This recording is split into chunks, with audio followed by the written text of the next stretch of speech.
শেখ হাসিনা উনি খুব ভালো রান্না করতেন। বলা হয় কারাগার একটা অন্য দুনিয়া। কিছু কিছু বন্দী আছে তাদের টাকার কোনো শেষ নাই। দুইজন সাবেক প্রধানমন্ত্রী, জি। এই দুইজনের সাথে আপনার তো মোটামুটি প্রতিদিনই কথা হয়। হ্যাঁ, খালেদা জিয়া আইসা একসময় আমাকে বললেন যে ডিএজি সাহেব ছেলেটাকে আপনার কাছে দিয়ে গেলেন, আপনি দেখবেন। আপনি তো সেনাবাহিনী থেকে কারা বিভাগে আসা প্রথম ডিআইজি। ওরা হলো বড় চোর, ছোট চোর হলো জেলখানায়। আপনি কি মাঝে মাঝে তাদের দুজনের মধ্যে বার্তাবাহকের কাজ করতেন? শেখ হাসান উনি বলতেন যে দেখেন না সংসদে আমাদের কিরম বকাঝকা করে।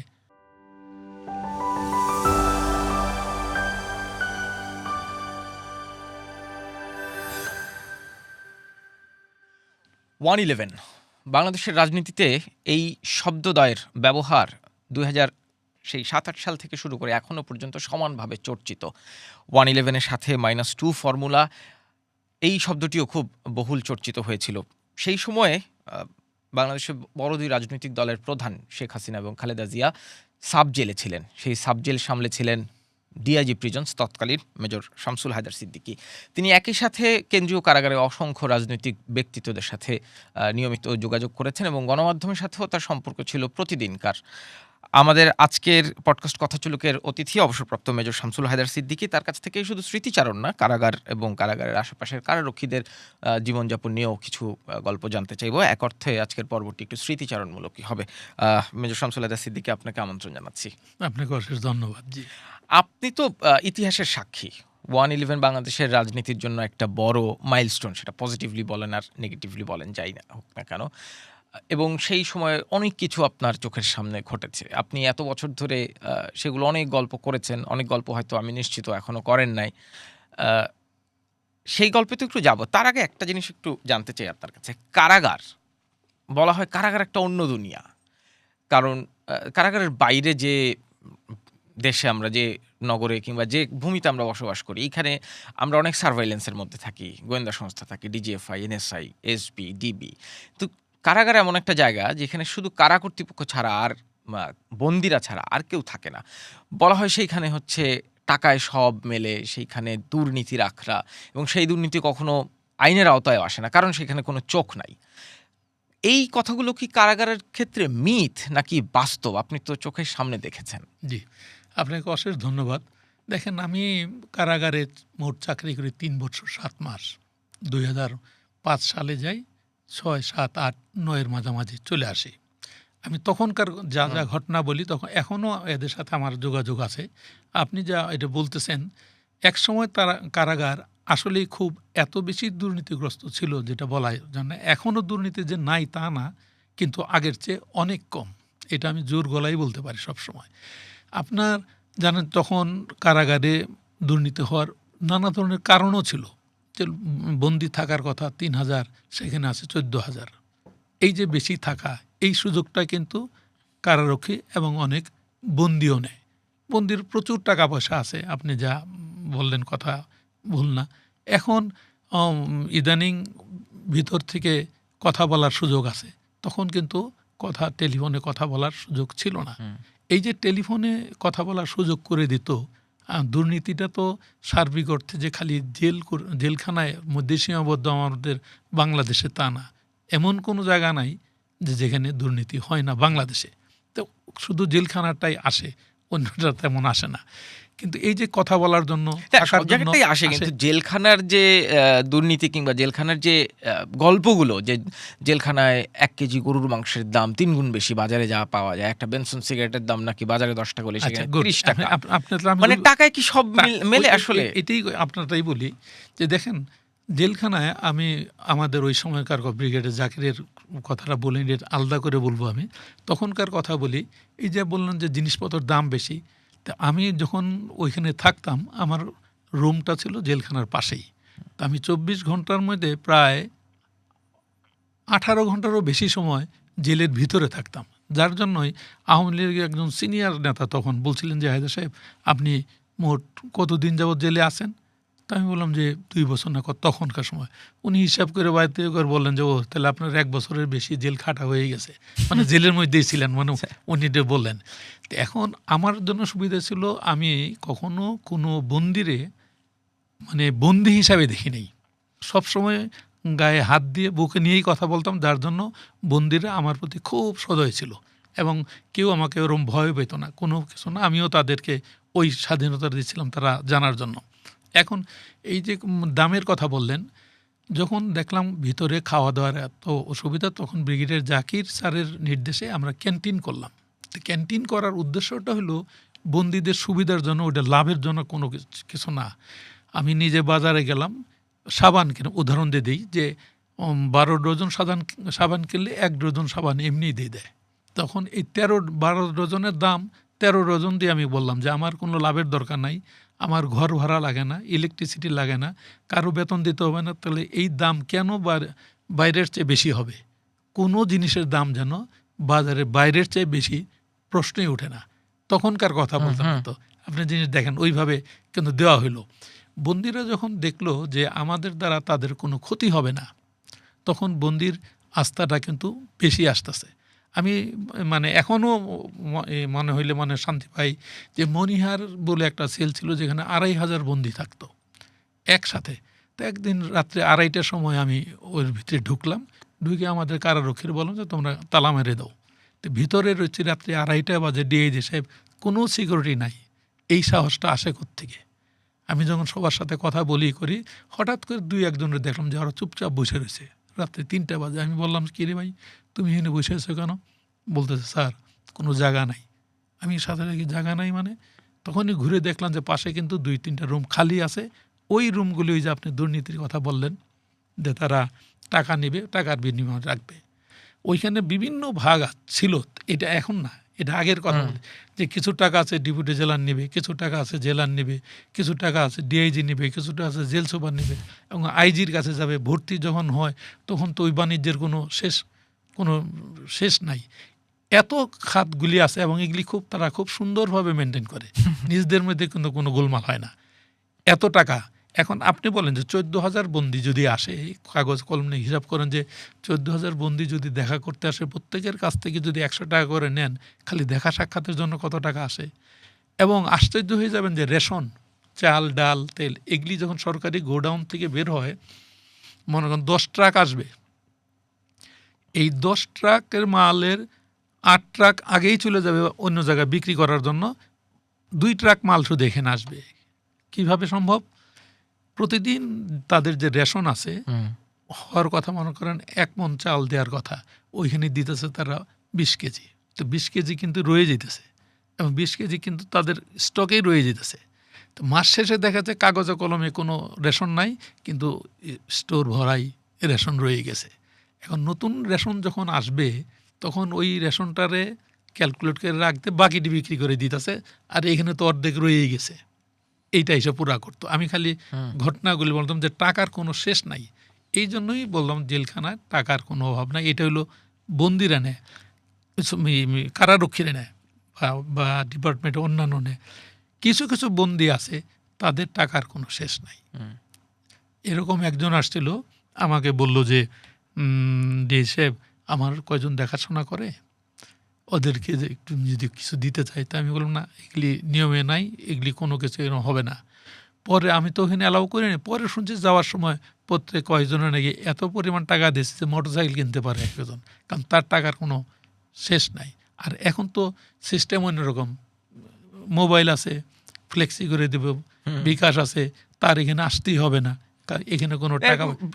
এখন তো সব কিছু চেঞ্জ হয়ে গেছে। শোনা যায় ধরেন অভিযুক্ত হোক, সাজাপ্রাপ্ত হোক, সন্ত্রাসী হোক, যাই হোক, মানে যাদের অনেক টাকা, তারা চাইলে জেলের ভিতরে এসি লাগায় ফ্রিজের খাবার খাইতে পারে, নিজের রুমে ফ্রিজ রাখতে পারে, টেলিভিশন দেখতে পারে। এসির কথাগুলি বলি, নর্মালি কিন্তু জেলখানায় কোনো এসি থাকে না। কিন্তু আমি তখন ওইখানে যে খালেদা জিয়া বা শেখ হাসিনা ওনাদের যে দেওয়া হয়েছিল, ওনারা কিন্তু সাব জেলে ছিলেন। হ্যাঁ, না, সাব জেলের গল্পটা তো আলাদা। আচ্ছা, ওইখানে কিন্তু জেলখানার ভিতরে কিন্তু এসি না, তবে ফ্রিজ আমরা কিছু অ্যালাউ করছিলাম এইভাবে যে অনেকে বয়স্ক ছিল, অনেকের ওষুধ ঠান্ডা জায়গায় রাখতে হয়, আর কিছুটা আমাদের ইচ্ছাও ছিল যে এই এমপি মন্ত্রী ছিলেন। এটা তো ডিভিশন প্রাপ্তদের কথা বলতেছেন। আমি বলতেছি সাধারণভাবে, মানে তিনি ডিভিশন প্রাপ্ত না, সাধারণ কয়েদি কিংবা বন্দী, কিন্তু শুধুমাত্র টাকার জোরে তিনি এসিও লাগাইতে পারবেন, তিনি টেলিভিশনও দেখতে পারবেন। এইটা বোধহয় এইটা কি মিথ? এখন সম্ভব না, না এখন এটা কোনোভাবেই সম্ভব না। হয়তো ক্যান্টিনের ভিতরে আপনার এসি ফ্রিজ থাকতে পারে, কিন্তু রুমে ফ্রিজ দিছে আমার জানা মতে এখন বোধহয় এটা খালি এমনি শুনেই গেছেন। হ্যাঁ, এবারে হ্যাঁ, জেল নিয়ে তো আসলে শুধু শুনেই যেতে হয়, কারণ হ্যাঁ। ওই যে যেটা বললাম যে বাইরের দুর্নীতি তো অনেক সময় ধরা পড়ে, কারণ বাইরে গোয়েন্দা সংস্থা আছে, পুলিশ আছে, কিন্তু জেলের ভিতর তো একটা আসলেই আলাদা দুনিয়া, এত বড় প্রাচীরের ভেতরে একটা দুনিয়া, যেটা আপনারা যারা কাছ থেকে দেখছেন মানে তারাই শুধু চাক্ষুষ এটার। বাইরের দুনিয়া বলি, দেখেন জেলখানার নিয়মের মধ্যে অনেক জেল সুপার আছে যারা সরাসরি সরকার থেকে জেল সুপার হিসাবে তারা জয়েন করে, তাদের কিন্তু জেলখানার সম্পর্কে কোনো ধারণা নাই। এখন এই ধারণার চেঞ্জ করার জন্য ওই ব্রিগেডিয়ার জাকির স্যারের কথাটা আগেই বলিনি, নাইল পরে আরেক জায়গায় বলছিলাম পরে আমার খেয়াল নাই। তা আমার জানা মতে আমরা যে কাজ করছি, ব্রিগেডিয়ার জাকিরের মতো আইজি বাংলাদেশে দ্বিতীয়টা আসছে বা আসবে আমার যথেষ্ট সন্দেহ আছে। উনি যেরকম সৎ ছিলেন, ওরম শক্ত ছিলেন, ওরম কাজে কর্মে পটু ছিলেন, এবং আমাদের সব কাজে উনি সহযোগিতা করতেন। এই যে যত পরিবর্তনগুলি দেখেন, এটা কিন্তু ব্রিগেডিয়ার জাকিরের জন্য সম্ভব হয়েছিল। অথচ ওনার যে লাস্টে পরিণতি যা হয়েছিল সেটা একদম মর্মান্তিক।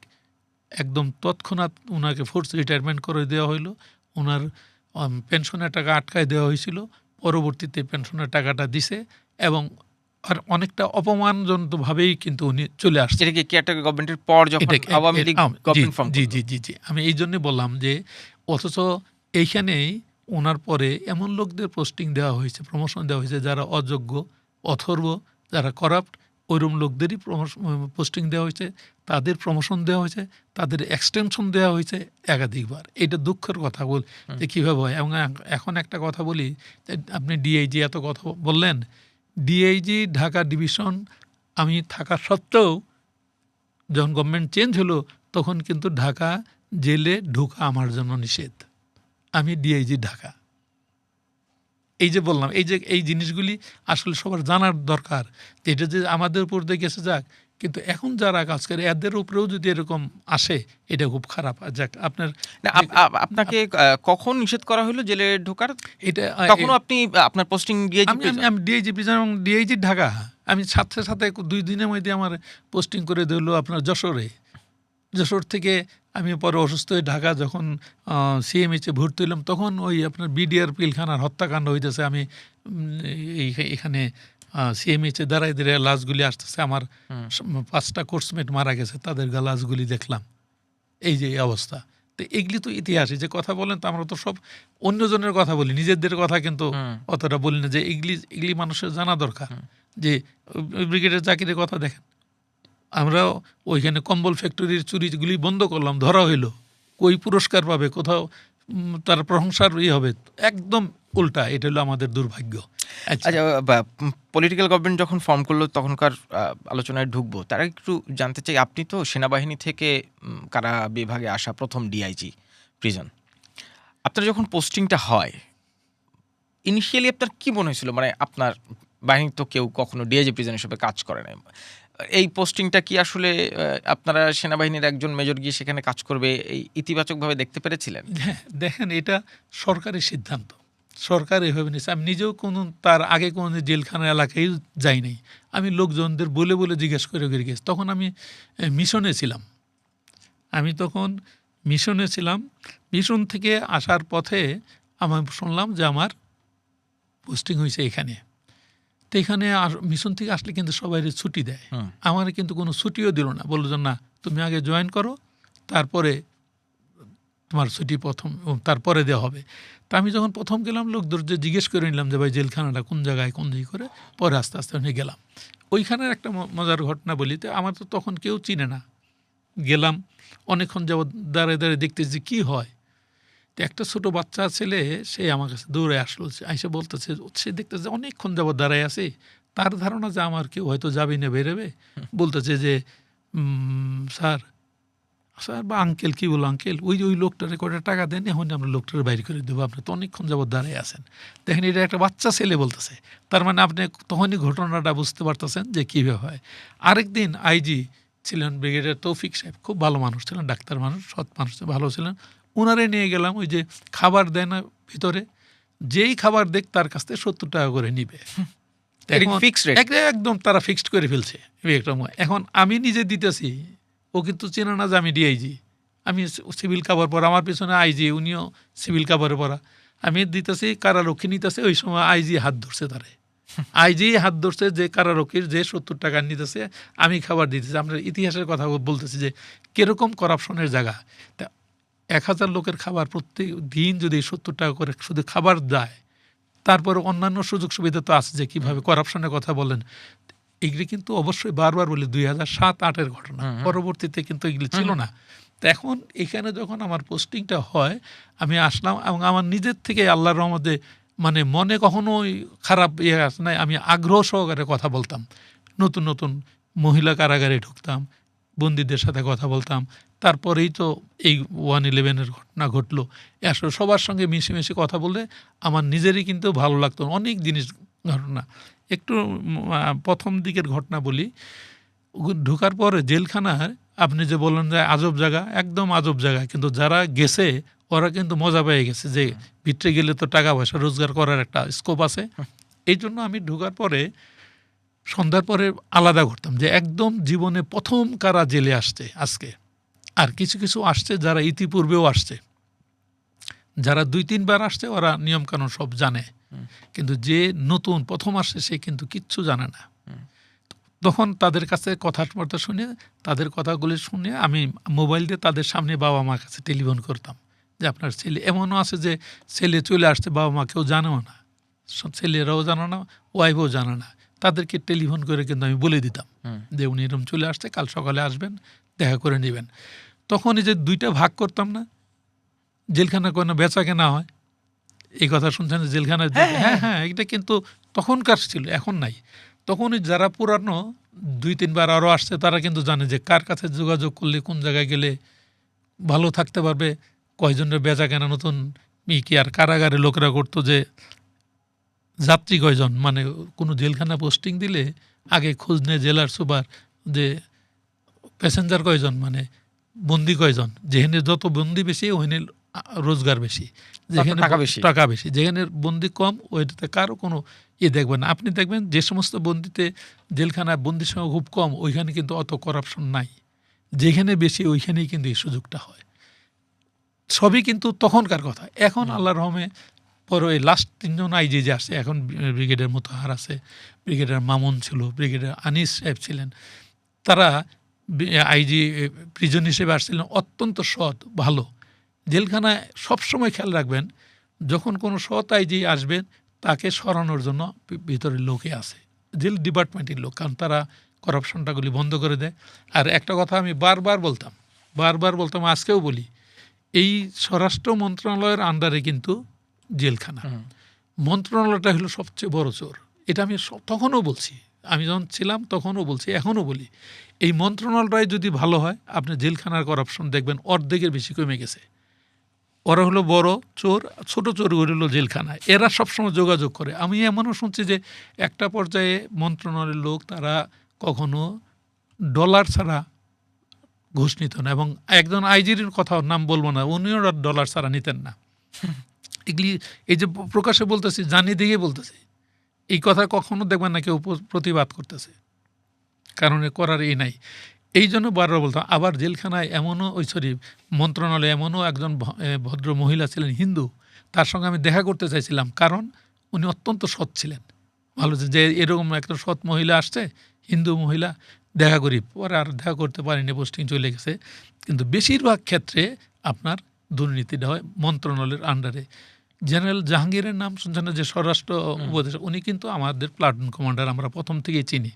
স্যার হয়তো অত ভালোভাবে করেন, একদম নর্মাল ওয়েতে আমি যেভাবে কথা বলতে করেন, কিন্তু অত্যন্ত সৎ মানুষ। এই যে এত লোকের কথা শোনেন যে তত্ত্বাবধায়ক সরকারের সময় বা ইন্ডিয়ান গভর্নমেন্ট সময় অমুকে এত টাকা নিছে, দেখেন তো একটা কথা পান কিনা ওনার সম্পর্কে। সেই দিন কথাতে জানলাম যে হায়দার, উনি বলতেছেন যে হায়দার, আমি উপদেষ্টা থাকার সময় কারাগারে লোক নিয়োগ করতেছিল, তখন একজন নাকি 7-8 জনের নাম পাঠাই দিয়ে বলছে যে একটি উপদেষ্টা সাহেব পাঠাইছে। উনি আবার আইজি প্রিজন তারে রিং করছেন, উনি বোধহয় আমার কারা এটা, আমার তো কেউ না। পরে খোঁজ নিয়ে দেখলেন যে উনি মন্ত্রণালয়েরই একজন জয়েন্ট সেক্রেটারি, পরে তৎক্ষণাৎ তার পোস্টিং করে দিছে। এই যে কথাগুলি কেন বলি, এগুলি মানুষ জানুক যে কারা সৎ কারা না। লুৎফুজ্জামান, আমি একটার ওই যে আগেই বলতেছি যে ভাই আমার কথার কিন্তু কোনো আপ ডাউনে, ঠিক আছে, অসুবিধা নেই। ওই যে লুৎফুজ্জামান বাবার কথা আমি প্রত্যেকবার বলি, কারণ ওনারে যদি আমরা আরও 2 বছর আগে পাইতাম, তখন এই কথাটা আমি খালেদা জিয়া, শেখ হাসিনা দুইজনেরই বলছি যে উনি জেলখানার জন্য যেতেও ভালো কাজ করে গেছেন, এই জিনিসটা জেল কর্তৃপক্ষ আজীবন মনে রাখবে। ভালো জিনিস তো বলতে হবে না, এরকম জেনারেল জাহাঙ্গীরও কিন্তু রেশন দেওয়ার ব্যাপারে অনেক চেষ্টা করে গেছেন, এখনও আছেন। এই জিনিসগুলি লোকজনের জানা দরকার যে জেলখানার যেমন ভালো লোক থাকে, মন্দ লোকও থাকে। 111 সময় আপনি মানে যে কারণে আপনি সবার কাছে পরিচিত হয়ে উঠলেন, আপনি প্রতিদিন গণমাধ্যমে কথা বলতেন, কারণ 2 নেত্রী সাব জেলে বন্দী এবং জেলে অন্যান্য রাজনৈতিক নেতারা আছেন সব দলেরই। প্রথম আপনি কখন বুঝতে পারলেন যে আপনার আসলে এই রকম ভিআইপি রাজনৈতিক নেতাদের সামলাইতে হবে? মানে তখনকার ফিলটা কি ছিল? আচ্ছা, প্রথম কিন্তু শেখ হাসিনা উনি কিন্তু প্রথম চলে আসছিলেন, এই কথাটা প্রথম জানতেন আমাদের আইজি জানতেন, হোম সেক্রেটারি জানতেন তখন, এবং ব্রিগেডিয়ার আমিন ওনারা জানতেন। তো তারা সব কিছু ঠিক করার পরে 2 ঘন্টা, আসার 2 ঘন্টা কি 3 ঘন্টা আগে আইজি প্রিজন ব্রিগেডিয়ার জাকির উনি আমার জানালে জাহিদার এরকম ঘটনা, সাব জেলে এরকম আসে, উনিরা আসবেন। তো এখন গেলাম সাব জেলে, একদম ময়লা, কোনো কিছু নাই। ওখানে পিডাব্লিউডি বা সরকারি কোন সংস্থা, তাদের বললাম একটু ভালো খাট চেয়ার এগুলি আনার জন্য রুমের মধ্যে। যেমন 2 জন যতই হোক, 2 জন, তখন একজন শেখ হাসিনা উনি কিন্তু প্রধানমন্ত্রী ছিলেন, এর দলের নেতা বা বঙ্গবন্ধুর কন্যা, যেটাই হোক। তা আমরা ওইভাবেই রুমগুলি ঠিক করতেছি। রুম ঠিক করার সময় তারা যে খাটটা এনে দিল, ওই খাটটা আমার পছন্দ হয় না, এখনও ওই লোকটা বাইচা আছে কিনা, তাদের আমি ধমক হয়েছিল যে সরকারি খাট এই অবস্থায়, এমন খাট আনলো যে খাটের পাটাতন আছে না, পাটাতন কিন্তু পড়ে যায়।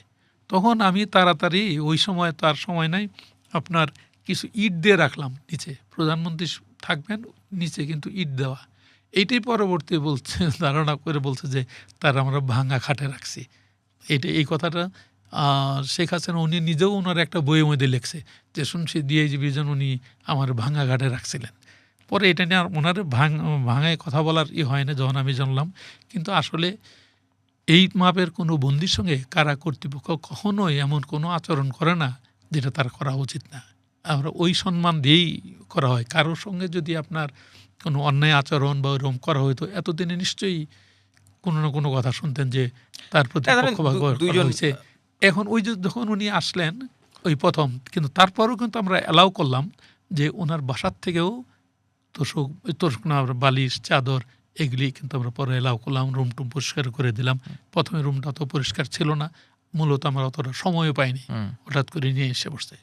এবং ওখানকার মজার ঘটনা হইল, যখন শেখ হাসিনার সাথে আমার সরাসরি ওই প্রথম দেখা সাব জেলেই, ওইখানেই প্রথম কথা হওয়ার পরে, যেহেতু জেল তো জেলই, ওটা সাব জেল হোক, কেন আপনি বলেন যে অন্যরকম কেন? যখনই কোনো বন্দি বা কোনো মানুষ শুনে সে তার ইচ্ছার মোতাবেক কাজ করতে পারবে না, বাইরে যেতে পারবে না, কোনো নিয়মের মধ্যে, এর বাইরে একটা নির্দিষ্ট এলাকার এরিয়ার বাইরে যেতে পারবে না, তখনই মানসিকভাবে কিন্তু কিছুটা দুর্বল হয়ে পড়ে।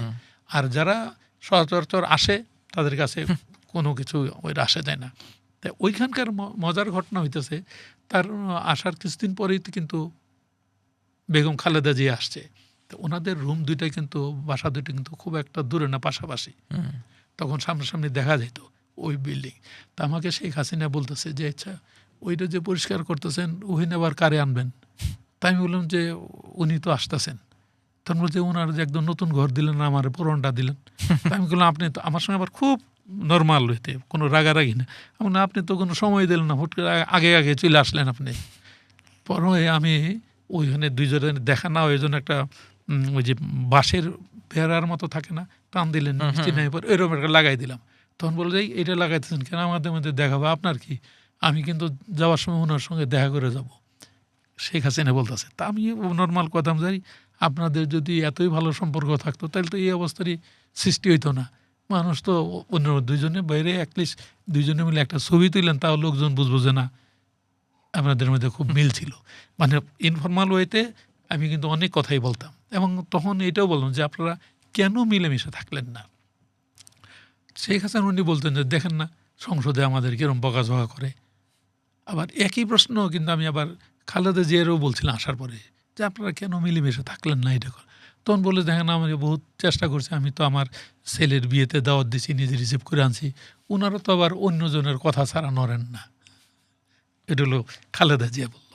এখন বলেন আপনি আবার মানে কথা বলতে বলতেই কিন্তু শেখ হাসিনা তো আসলো আগে, জি তার কতদিনের ব্যবধানে আবার বেগম খালেদা জিয়া এক্স্যাক্টলি টাইমটা আমার মনে মানে খুব বেশি ব্যবধান, খুব বেশি কাছাকাছি ব্যবধান। হ্যাঁ। দুইজন সাবেক প্রধানমন্ত্রী, জি। এই দুইজনের সাথে আপনার তো মোটামুটি প্রতিদিনই কথা হতো। হ্যাঁ, এবং তারপরে আপনি আবার গণমাধ্যমকে ব্রিফ করতেন। গণমাধ্যমের সাথে আপনার তখন খুবই ভালো সম্পর্ক, মানে তখন টেলিভিশনে আপনি এক ধরনের তারকা খ্যাতি পেয়ে গিয়েছিলেন। এটা আপনারা করছেন। আপনি যে কাজগুলো করতেন অনেক কিছুই ধরেন ডিআইজি প্রিজন্সের রেসপন্সিবিলিটির মধ্যে পড়তো না, এখতিয়ার বলবো না, এখতিয়ারের মধ্যে পড়ে, কিন্তু রেসপন্সিবিলিটির মধ্যে পড়তো না। আপনি না করলেও পারতেন সাংবাদিকদের তথ্য দিয়ে সহযোগিতা করা, তাদেরকে ব্রিফ করা, এই দুইজন সাবেক প্রধানমন্ত্রীর সাথে, দুই মন্ত্রীর সাথে কথা বলা, এবং তাদের এই যে আপনি বললেন ইনফরমালি অনেক কথা বলা, এগুলো আপনি কি নিজ থেকে করতেন নাকি আপনাকে সেই সময় ক্যাটাগরি গভর্নমেন্ট কিছু বলেছে? এই যে আপনি প্রশ্নটা করলেন, এটা কিন্তু এই যাবৎ কেউ কখনো আমার করে নাই। এই আপনি প্রথম যেটা কি আপনি নিজের থেকে করছেন, আসলে কিন্তু কেউ কিন্তু আমাকে বলে দেয় নাই যে তুমি এইভাবে মিশো বা এই কথা বলো বা এটা করো, এটা কিন্তু কখনো কেউ বলতো না। আমি যখন ওখানে যেতাম, যাওয়ার পরে এই কথাবার্তা বলার সময় আমার মনে একটা ধারণা ছিল যে বন্দি দুইজন তো বন্দি, কিন্তু ওনারা তো আসলে কত উঁচু মানের বন্দি, এটা আপনারা আমার চেয়ে আপনারাই ভালো জানেন। মানে যেটা বলে রাজবন্দি বলে, রাজবন্দি বলুক বা যে করুক, একদম নর্মাল হয়তো আমার একটা সুবিধা ছিল, যা মনে আসতো আমি তাই কথাই কিন্তু বলে দিতাম। এমন কথা বলতাম, এখন মনে হয় যে এই কথাটা বলছি কোন সাহসে আল্লাহ জানে। এখন যেমন মনে করেন শেখ হাসিনা, আমি নিজেই বললাম যে আপনি কিন্তু বঙ্গবন্ধুর মতো বড় নেতা না, এই কথা তারা কেউ বলতে পারবে। কিন্তু তখন কিন্তু আমি বলছি, এই কথাটা বলছিলাম একটা কী কারণে, যে ওনার সঙ্গে তো অনেক কথা হইতো, এমন মানে নানা কথা হইতো। উনি জন্মগত, ওনার তো রাজনীতির পরিবারের লোক, বাসায় এরম ডেকে ডেকে চা রান্না করা হইতো, টোস্ট বিস্কুট আসতো, পাসপাত্তুর নাম কত, আনোয়ার হোসেন মঞ্জুর কথা নাম বলতো, তারা সব আসতো, লোকজন আসতো, কাজই বলতো। আমি বললাম যে আপনি এতদিন বঙ্গবন্ধুর কন্যা বলতেছেন, আপনি এতদিন প্রধানমন্ত্রী ছিলেন, এতদিন যাবৎ এত বড় দলের একটা সভানেত্রী, আপনার দলে 300 ভালো লোক পান না যারা চোর না? ভালো লোকরে তো মানুষ এমনি ভোট দেয়, তা আপনি কেনই করেন না? তো আমার মুখের দিকে চেয়ে তারপরে বলতেছে যে সাহেব, আমার দল বিএনপির মতো বা বোয়াল মাছের মতো হাঁ করে খায় না, একটু কম খায়। এটা হল 2007। তার একটু পরেই আবার বলতেছে যে সাহেব, ইচ্ছা করলেই আমি সব কিছু করতে পারি না। তখন সাথে সাথেই আমি আবার বললাম যে স্যার, তাকে আমি স্যারও ডাকতাম, ম্যাডামও ডাকতাম, যে স্যার 1990 সালে প্রেসিডেন্ট এরশাদ উনি গল্ফ খেলতেছিলেন, আমি তখন পিএসএফে ছিলাম, আমি পিজিআরে ছিলাম, পিজিআর থেকে পিএসএফে ছিলাম, পিএসএফ থেকে এসএসএফে ছিলাম, তিনটাতে আমি ছিলাম। তো তখন পিএসএফে ছিলাম, সকালবেলা গল্ফ খেলার সময় তখন স্বরাষ্ট্রমন্ত্রী ছিল জেনারেল মাহমুদুল হাসান টাঙ্গাইলের, উনি তো দুইজন গল্ফ খেলতেছেন, প্রেসিডেন্ট এরশাদ বলতেছে, হাসান, এমন দেশের প্রেসিডেন্ট হইলাম যে আমার নিজের সিদ্ধান্ত আমি নিজে নিতে পারি না। এটা হলো 90 সালের প্রথম দিকের কথা। তা আমি শেখ হাসিনাকে বললাম যে ম্যাডাম বা স্যার, দুইটা বলতাম, যে 1990 সালের প্রথম দিকে প্রেসিডেন্ট এরশাদ যে কথা বলল, তার 17 বছর পরে আপনি কিন্তু একই কথা বললেন যে ইচ্ছা করলে সব কিছু পারেন না। তো আমার এই কথা নিয়ে যারা রাজনীতি করে বা যারা গবেষণা করে, তারা গবেষণা করলে বুঝতে পারবে যে এই কথাটার মূল্য বা গভীরতা। এই ধরনের প্রশ্ন কি বেগম জিয়াকে করেছিলেন? বেগম জিয়াকে এই প্রশ্নটাই করা হয় নাই, কিন্তু অন্য যে আরও আছে, আপনার কথা আমাদের বলি, যেমন মনে করেন আপনি যা বলছেন, যেমন তখন ওনারকে আমি এটাও বলছিলাম যে আপনি নিজে প্রেসিডেন্টের ওয়াইফ ছিলেন, নিজে প্রধানমন্ত্রী ছিলেন, সেনা প্রধান ছিলেন, আপনি ছেলের সম্পর্কে যে তখন নানা কথা শোনা যায়, এর কোনো কিছুই কি আপনি শোনেন নাই? তখন বলতেছে যে ডি সাহেব, আমার ছেলে কি ভালো কাজ একটাও করে নাই, এটা জাতীয়তাবাদী শক্তিরে নষ্ট করার জন্য, ধ্বংস করার জন্য, মানুষের কাছে হেয় করার জন্য যে কাজ করে নাই, ওই কাজটা আরও বেশি বেশি বড় বড় করে উনি কথা বলতেছেন। এই যে প্রশ্ন, এবং একই প্রশ্ন করলাম যে আপনি খালেদা জিয়াকে, যে জেনারেল মঈনকে আপনি কেন সেনাপ্রধান বানাইলেন? তার চেয়ে অনেক সিনিয়র ছিল, ভালো ছিল। জেনারেল রেজাক ছিল একজন আমাদের এডজুটেন্ট ছিল, এই রেজাক না, পাকিস্তান আমলে খুব ভালো যোগ ছিল, তো ওনারা কেন বানাইলেন না? তখন বলতেছে যে দেখেন আমার দোষটা কি, আমাদের ডিজিএফআই তো এসে আমার এই নামটা দিছে, জেনারেল মঈনের কথা। তখন আমি বলছি, আচ্ছা জেনারেল মঈন যদি প্রেসিডেন্ট হয় আপনার কোনো অসুবিধা আছে? কিন্তু এই কথা কিন্তু কেউ আমার বলে দেয় নাই। তখন বলছে না, ওনারা তো আমি প্রেসিডেন্ট বানাইছি, উনি যদি দেশের স্বার্থে কাজ করে আমার কোনো অসুবিধা নাই, এটা বললেন কিন্তু খালেদা জিয়া। ঠিক একই প্রশ্ন যখন আমি শেখ হাসিনাকে বললাম যে জেনারেল মঈন যদি প্রেসিডেন্ট হয় আপনার কোনো অসুবিধা আছে? তো শেখ হাসিনা বলে একটু ঠিক আছে, এতই সহজ, ওনারে পাকিস্তানের প্রেসিডেন্ট পারভেজ মুশারফের দেখতে বলেন, ইলেকশন করে আসতে বলেন, এত সহজে হবে না। ওইটা কিন্তু হলো না। কিন্তু এই যে লাস্টের যে ঘটনাটা শুনলেন, যে ঘটনাটা 18 বছর বা 17 বছর যাবত আমি কখনো বলি নাই যে আমার চোখের সামনে থেকে।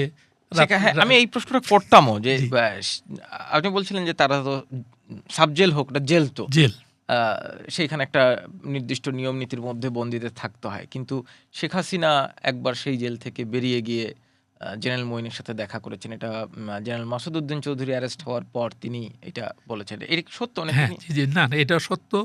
তখন জেনারেল মাসুদের কথা, জেনারেল মাসুদ ওনার সাথে কিন্তু আমার সরাসরি কোনো দিন দেখা হওয়া, কথা হওয়া হয় নাই কোনো দিন, এখনও পর্যন্ত হয় নাই, আর্মিতে থাকা অবস্থাও না।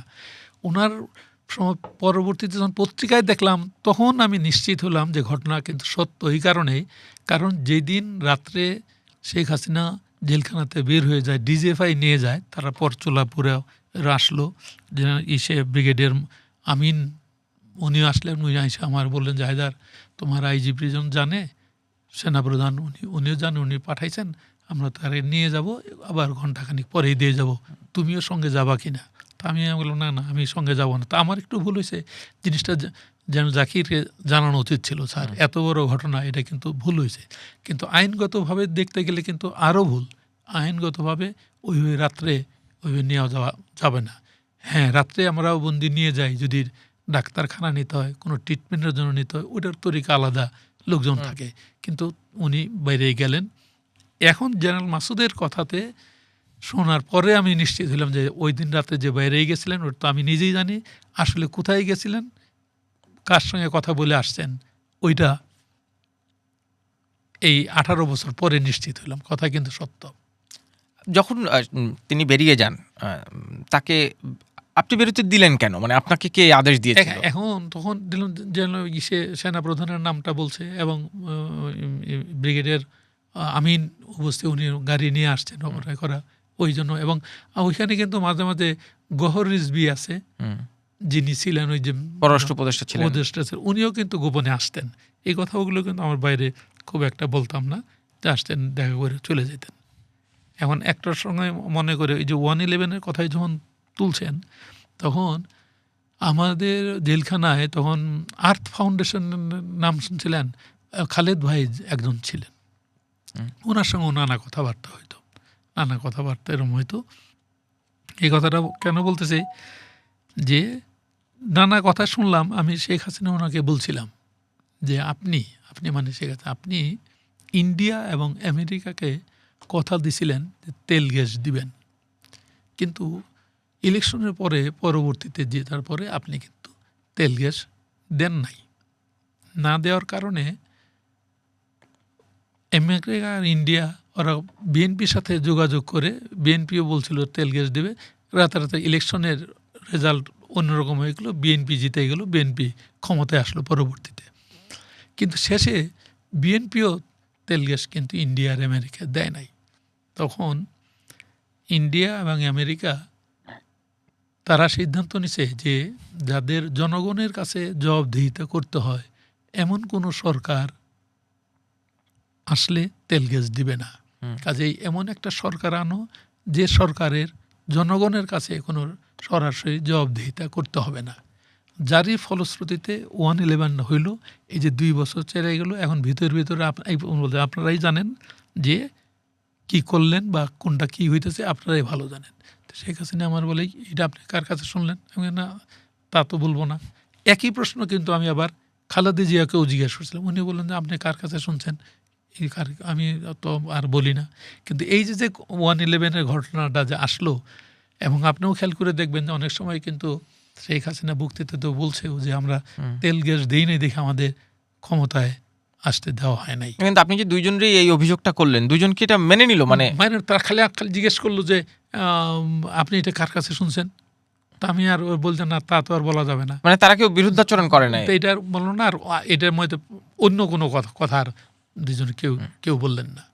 আচ্ছা, ওই যে বেরিয়ে যাওয়ার প্রসঙ্গটা আরেকবার একটু আসি। মানে উনি কতক্ষণ পর ফিরলেন?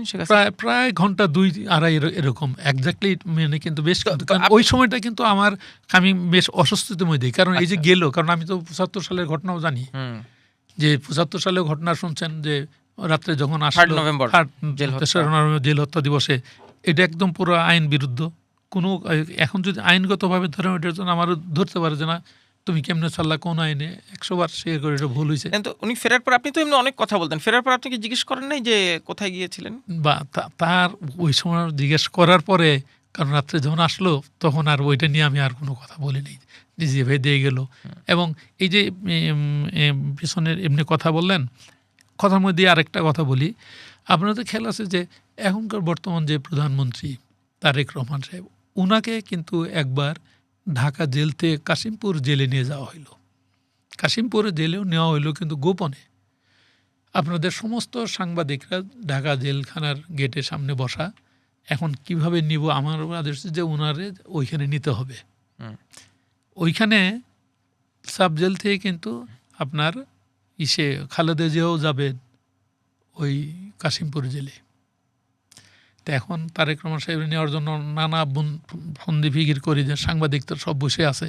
তো আমার খুরশেদ নামে একজন আমার রানার ছিল, ওরা আমি বসে আমার রুমে আমি চুপচাপ শুয়ে রয়েছি। তো কেউ কাছে বললে বলবো যে ডিআইজি সাহেব তো ঘুমাই রয়েছে। তো সাংবাদিকরা জিজ্ঞেস করছে তোমার স্যার কোথায়? স্যার তো শুয়ে রয়েছে ভোরের বেলা। তখন সাংবাদিকরা বলছে এই ডিআইজি সাহেব এখানে শুয়ে আছে, তাহলে এখন বোধহয় নিবে না। তখন তারা ওইখান থেকে পুরনো ঢাকার ঘোল আছে না, ঘোল খাইতে জন্য গেল। যখনই ওনারা ঘোল খাইতে গেছে তখনই তারেক রহমান সাহেবের পিকআপের পিছনে বসানো হয়েছিল। একটা জেলারের রুম থেকে একটা টাওয়েল আইনা গায়ে চাপাই দেওয়া হইলো, কিছু হাঁড়ি পাতুল রেখে দিয়ে আমার ওই রানার খুরশিদের পাশে বসানো হইলো। বাইরে থেকে কেউ বুঝবে না যে এনে মানুষ আছে। একটা পিকআপ বাইরেই গেল, মানে ডাবল কেবিন পিকআপ? হ্যাঁ, না একদম নর্মাল পিকআপ, ওইরকম করে চলে গেল।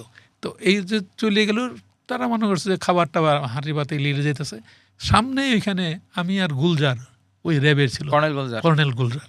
তো গুলজারের বললাম, গুলজারও গাড়ি নিয়ে আসে আমার দুজন সাথেই একসাথে ওই উনি পিকআপ দিয়ে বাইরে চলে সামনে যাওয়ার পরে আমরা পিকআপে আমি বসলাম, গুলজার পিছনে পিছনে আসতেছে। গুলজার আগেই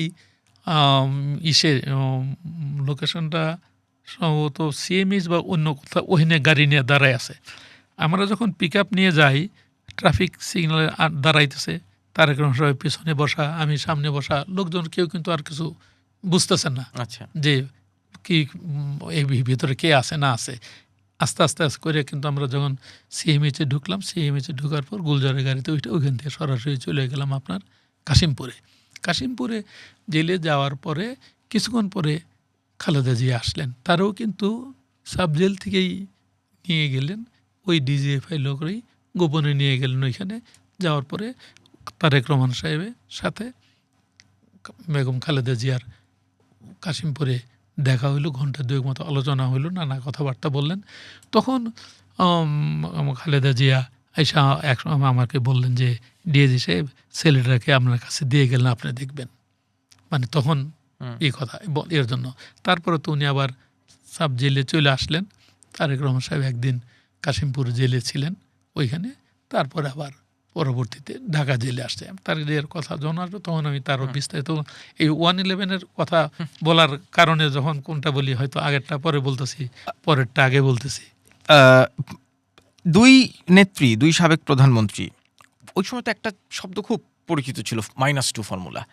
এইটা নিয়ে কি দুই নেত্রী শেখ হাসিনা খালেদা জিয়ার কোনো ভাবনা শুনছিলেন? না, খালেদা জিয়া মানে আমি বলি, আমি এই ব্যাপারে ব্রিগেডের বাড়ি আছে না, ওনারে জিজ্ঞেস করলাম। সেই সময় যে ডিজিএফআইতে ছিলেন, ডিজিএফআই ছিলেন, উনি হলেন 4th লগের, আমি হলাম 7th লগের, আমরা একই সঙ্গে একাডেমিতে ছিলাম। তো খুব স্নেহ করতেন স্যার। মানে আপনার 3 লং করছি। হ্যাঁ, তা আমি বললাম যে স্যার, এই যে আপনারা যে আসেন খালি আওয়ামী লীগরে ভাঙতে, বিএনপিরে ভাঙার জন্য এটা করেন, আওয়ামী লীগরে কি ভাঙতে পারবেন ওইখানে সাব জেলে?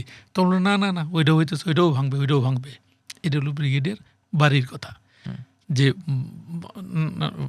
ওই -2 ফর্মুলা, যে নানা কথা বলো না, যে আজকেই এয়ারপোর্ট দিয়ে চলে যাবে, অমুক জায়গায় চলে যাবেন, এগুলি কিন্তু বাইরের কথা ছিল। কিন্তু খালেদা জিয়া বা শেখ হাসিনা ওনারা কিন্তু কখনো বলেন নাই যে ওনারা বাইরে যাবেন বা এটা করবেন।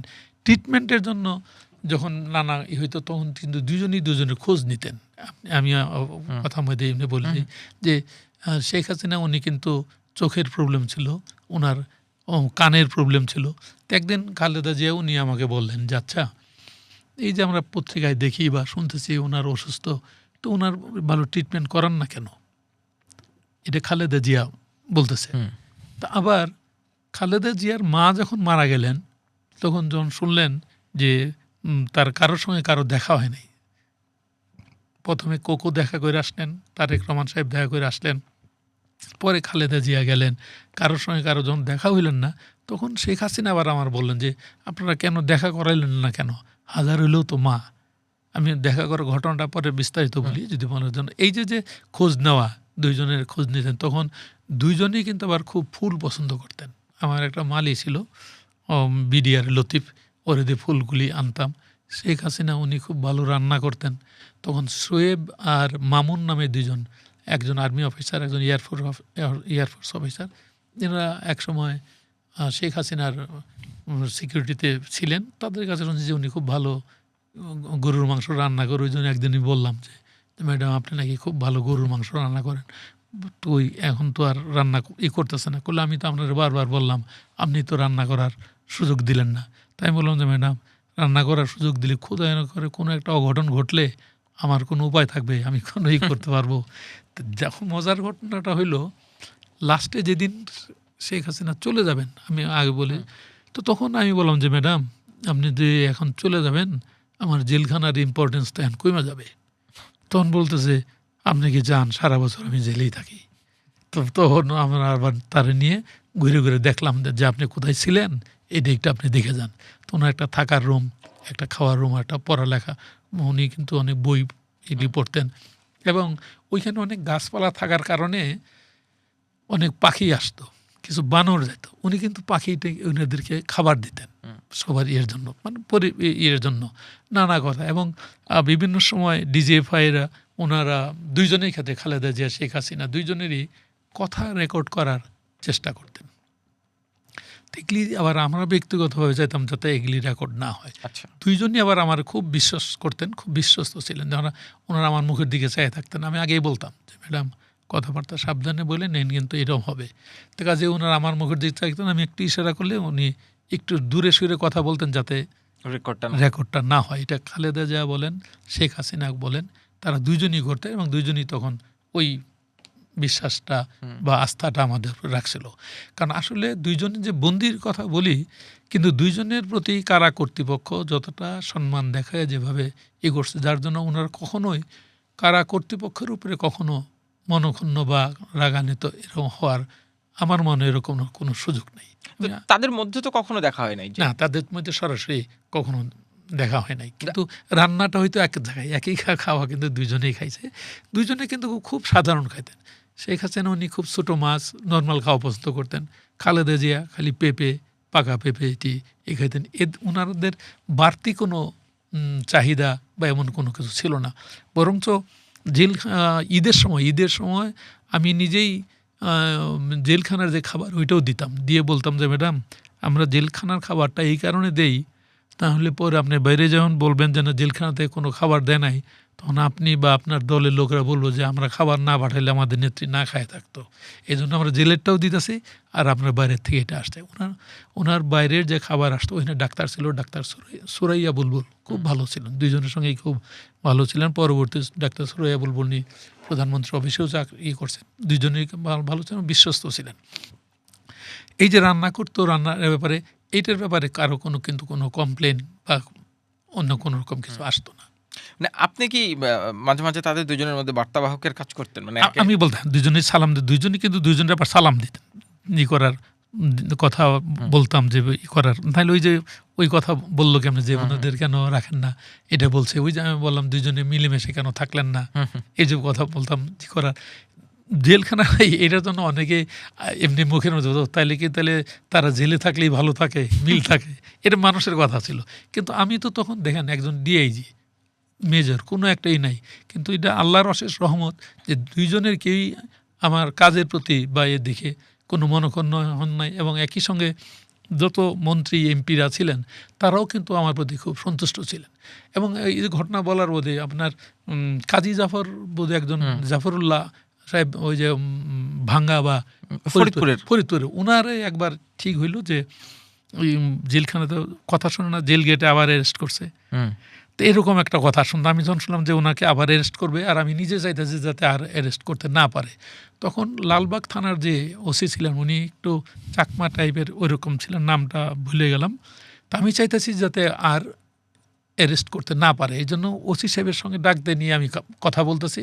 উদ্দেশ্য হলো যে ওসি সাহেব আমি কথা বলি, বাই দিস টাইম উনি বাইরে চলে যাক। বাইরে আবার আমার ডিআইজির গাড়িটাও রেডি রেখে দিছি। আবার ওনারও বলছি স্যার আপনি ওইটা গাড়িতে উঠবেন, গাড়িতে 3-4 মিনিট যাওয়ার পরে গাড়ি থেকে নামে আরেকটা রিক্সায় উঠবেন যাতে আপনার ট্রেস করে না পায় কোনো একবার। কাজী জাফরুল্লাহ কিন্তু ওইভাবে বাইরে চলে গেছেন। তো এই সমস্ত ঘটনাগুলি যে বন্দি জেলখানা থেকে বাইরেতেছে, ডিএজির গাড়ি চড়েই আর জায়গায় চলে যাচ্ছে, এতটুকু সহযোগিতা তো তখন কেউ করবে না। আর আমার সাহস ছিল যে এটার পরিপ্রেক্ষিতে যে কখনো কারো কাছে যে কোনো জিনিস চাওয়া বা কোনো বেনিফিট নেওয়া, এগুলির মধ্যে তো ছিলাম না, যার জন্য কথাগুলি কিন্তু সবসময় বলতে পারছি, এখনও বলতেছি। এটা আওয়ামী লীগ বলেন, বিএনপি বলেন, জামাত বলেন, তখনকার সময় জঙ্গি বলেন, বাংলা ভাই বলেন, এমনকি বঙ্গবন্ধু হত্যার যারা সময় ছিল কর্নেল শাহরিয়ার কবির বা স্যারেরা যারা ছিলেন তাদের সঙ্গেও কিন্তু আমার কর্নেল ফারুক বিস্তারিত সমস্ত আলোচনা হইতো। কারণ ওই সময় এমন একটা সময় ছিল যে সমস্ত কিছু কিন্তু তখন জেলখানায়। এবং এটার জন্য আপনার জেলখানা একটা বা সরকারি নিয়ম আছে যে যত লোক ভর্তি হয় তার 10% রিজার্ভ রাখে। এই জন্য পিএসসিতে ওই পাবলিক সার্ভিস কমিশনে ওইখানে একবার গেলাম, যে বললাম যে স্যার এই যে আমার লোক নাই, আপনারা যে 10% রাখছেন ইমার্জেন্সির জন্য, তো এই মুহূর্তে 2 জন প্রধানমন্ত্রী, এতজন মন্ত্রী, এতজন এমপি, এতগুলি জঙ্গি, এরা সবাই জেলখানায় এসে, এর চেয়ে ইমার্জেন্সি এই দেশে আর কবে হবে? তখন আমার কথাতে শুনে উনি কনভিন্স হয়ে গেলেন, সাথে সাথেই তখন অনুমোদন দিয়ে দেওয়ার কারণে বেশ কিন্তু জেলার তখন ডেপুটি জেলার থেকে জেলার হয়ে গেল এবং বিনা পয়সায় হয়ে গেল ব্রিগেডিয়ার জাকিরের প্রতি। এই জন্য তারা খুব সন্তুষ্ট। জেলখানায় পয়সা ছাড়া প্রমোশন হওয়া এটা অকল্পনীয় জিনিস তখনকার। এখন এনারা ভালো, এই একটা থেকে একটা আসে করার। হ্যাঁ, 2 নেত্রীর প্রসঙ্গ একবারে শেষে আরেকবার আসবো। অনেক মন্ত্রী এমপি তারাও ছিলেন জেলে, এবং আওয়ামী লীগ বিএনপি তারা জেলের মধ্যে আবার নিজেদের মতো এক হয়েছিলেন। মানে তাদের মধ্যে সম্পর্ক কেমন ছিল? আচ্ছা, হ্যাঁ, এই যে আপনি এই প্রশ্নটা একবার আমাকে বলছিলেন, আমার সাংবাদিকের নামটা মনে নাই, উনি বললেন যে আচ্ছা বাইরে আওয়ামী লীগের সাথে বিএনপির বর্ণনা, বিএনপির সঙ্গে আওয়ামী লীগের বর্ণনা, আওয়ামী লীগের সঙ্গে জামাতের মিলে না, কারোর সঙ্গে মিলে না, কিন্তু জেলখানায় তারা কেমনি এত মিলেমিশে কীভাবে আছে? এই প্রশ্নটা তখনই আমার বলছিল। তো তখন আমি উত্তরটা এইভাবে দিয়েছিলাম যে এখন যেমন দেশে বন্যা হইতেছে, কোনো একটা বন্যা এরকম যখন হয়, কোনো একটা ভাঙ্গা ঘরে দেখা যায় যে শিয়ালও আছে, কুকুর আছে, মুরগিও আছে, মাথার উপরে সাপও আছে, চুপচাপ সবাই রয়েছে, কেউ কারো কোনো ক্ষতি করে না। ঠিক এখন তারা ওই অবস্থায় আছে দেখে সবাই সঙ্গে সবাই মিলেমিশে আছে, কোথাও কোনো নাই। তবে কথা বলাতে আসলেন এই যে মোসাদ্দেক হোসেন ফালু ভাই যে, উনি তখনকার সময় আমারও কিন্তু অনেক কাজে হেল্প করতেন। কীরকম? সব কিছু কিন্তু জেল কোড দিয়ে আইন দিয়ে হয় না। এই কথাটা আমার নিজের অভিজ্ঞতা, সব কিছু হয় না। কথা বলে দিই, ওই যে ঢাকা ইউনিভার্সিটির বা জাহাঙ্গীরনগর ইউনিভার্সিটির 4 জন টিচার জেলে ছিলেন, তখনকার সময় জেলে ছিলেন। তাদের একজনের আনোয়ার স্যারের জামিন হয়ে গেল। জামিন হয়ে গেলে তো আর রাখার কোনো স্কোপ নাই, কিন্তু উনি বললেন যে উনি আর যাবেন না, উনি যাবেন না, বাকি 3 জনের যাবেন না হইলে। তো এখন এটা মহাবিপদ। এখন বলতেছে এই জোর করে কুলে করে নিয়ে বাইর করে দৈর করো। এখন ইউনিভার্সিটির ভিসি বাইরে এই অবস্থা, তখন তো এইটা সম্ভব না। তখন আমি সাথে সাথে ওই যে আরিফিন সিদ্দিকী স্যার ছিলেন, যে তারপর যারা জেলে ছিলেন তাদের ওয়াইফ, ওনাদের সাথে আমার খুব ভালো সম্পর্ক ছিল। আমি ওনাদের টেলিফোন করলাম যে ম্যাডাম একটু যদি আসতেন। পরে ওনারা আসলেন, আরিফিন সিদ্দিকী স্যার আসলেন, যিনি আনোয়ার স্যারের ওয়াইফ, তারাও সবাই আসলেন। আইসা কিন্তু ওনারা বাইর করে নিয়ে চলে গেলেন, আমার কোনো অসুবিধা হইল না। এখন এই যে তাদেরকে আইন নেওয়া করে, এগুলি কিন্তু সব কিছু কিন্তু জেলখানার বা জেল কোর্টে আইন দ্বারা হয় না, এটাও হয় না। এখন কথায় বলি, প্রফেসর মানুষ, সম্মানিত ব্যক্তি, আমরা স্যার বলে ডাকি, সবই করি, কিন্তু তাদের রাখা হয়েছিল আলাদা একটা ছোট্ট সেলে, যেখানে কোকোকে রাখা হয়েছিল। এটা খুব মানে ছোট্ট সেলে, আপনি গেলে দেখলে এখন বুঝবেন যে এই সমস্ত জায়গায় তারা নানা কমপ্লেন করলো বিবিসিতে এবং ভয়েস অফ আমেরিকাতে, যে তারা ইউনিভার্সিটির এরকম টিচার, কিন্তু তাদেরকে অমানবিকভাবে এখানে রাখা হইতেছে। যখন আমার ইন্টারভিউ নিতেছে ভয়েস অফ আমেরিকা এইটি, তখন আমি বিস্তারিত বললাম যে না, ওনারা আমার স্যার, আমরা তাদের ওই সম্মানের সঙ্গেই রাখতেছি। জেলের মধ্যে যতটুকু সুযোগ সুবিধা দেওয়ার এটা আমরা সবই করতেছি, ওনাদের ওষুধপত্র দেখা সাক্ষাৎ এটা ব্যবস্থা আমরা করে দিতেছি। তখন ভয়েস অফ আমেরিকা এবং বিবিসি 2 জায়গার থেকেই লাস্টে একটা কথা বললো যে না, আপনাকে অশেষ ধন্যবাদ, কারণ যারা কমপ্লেন করছে তারা শুধু আপনার কথাটাই বলছে যে না, ডিএজি সাহেব ভালো মানুষ, উনি যোগাযোগ রাখতেছেন আমাদের করতে। এই যে ভয়েস অফ আমেরিকা, বিবিসি 2 জায়গার থেকেই কিন্তু তখন এটার ধন্যবাদটা জানাইলেন। আপনার সত্যি কথা বলার জন্য, যে কেউ জামাত হোক, আওয়ামী লীগের হোক, বিএনপির হোক, ওই যে জঙ্গি হোক বা বঙ্গবন্ধু হত্যা, কেউই বলতে পারবে না কার রাতে। কথায় বলে দিয়ে এখন 1 মিনিট মনে হয়েছে, আপনার জামাতের যে 2 জন নেতা ছিলেন, একজন মুজাহিদ স্যার, আরেকজন হলো নিজামী স্যার। তো নিজামী স্যারের মেয়ে নাম ফাতিমা। ফাতিমা হলো আমারও ছোটো মেয়ের নাম ফাতিমা, এই জন্য নামটা আমি মনে রাখছি। উনি ওই লেবার রুমে লন্ডনে ঢুকতে বাচ্চা হবে। তো আমি যে বললাম যে আপনার ছোটো মেয়ে আছে, আল্লাহর লেবার রুমে ঢুকছে, আশেপাশে সবাই আছে, আপনি কোনো চিন্তা করবেন না, আপনার গেস্ট আসছে, তারা এটা বলছে। তো কিছুক্ষণ পরে আবার বললাম যে তার একটা সন্তান হয়েছে। এখন কন্যা সন্তান না পুত্র সন্তান আমার ঠিক এটা মনে নাই। তো উনি খুব খুশি হইলেন, খুশি হয়ে বললেন যে ডিএ সাহেব, জেলখানায় থেকে যে এই তথ্যগুলি এত তাড়াতাড়ি পাবো এটা কখনো আশা করি নাই। তা আপনার অনেক ধন্যবাদ। আপনি যদি কিছু মনে না করেন, আমি একটা নাম দিতেছি, এই নামটা একটু দেন যেন নাতির নামটা এটা রাখে। পরে উনি নামটা দিলেন, নামটা আমি আবার দিয়ে দিলাম। এবং ওই নিজামী স্যার উনি ওনার লেখা একটা বই আমাকে দিছিলেন, যে আপনি এটা বইটা পড়েন, মানে সম্পর্ক ভালো থাকার এর জন্য বলি। ওনাদেরকে আমি জিজ্ঞেস করছিলাম যে আপনারা একই সঙ্গে সরকারে থাকলেন, আপনারা চুরি করছেন, এই কথাটা কেউ বলে না। তো বিএনপি সম্পর্কে যে নানা কথাবার্তা শোনা যাইতো, এর কি ভালো করার কোনো দায়িত্ব আপনাদের ছিল না? তখন বলতো যে সাহেব আমরা অনেক বলছি, কিন্তু আমাদের কথা বিশ্বাস করে না। যার জানা, আমি আর ওই কথাটা এই জন্য বলতেছি যে এই কথাগুলি কিন্তু আমার এখতিয়ারের মধ্যে না, কিন্তু আমি সবার সঙ্গে সম্পর্ক রাখার কারণে এটা বলতাম। আপনি বললেন যে বিভিন্ন মন্ত্রী এমপি যারা ছিলেন, ওই যে বললাম মোসাদ্দেক সাহেব, উনি নানা কাজে আমাদের এই অনেক সময় কথা কাটাকাটি একটু মনোমালিন্য হয় না অনেকের ভিতরে, বা আমরা চাইতেছি যে এখন উনি এইখানে না থেকে আর জায়গা থাকুক, ওই কাজগুলিও কিন্তু ওই মোসাদ্দেক আলী ভালো ওনারা দিয়ে আমরা আস্তে আস্তে করাইতাম।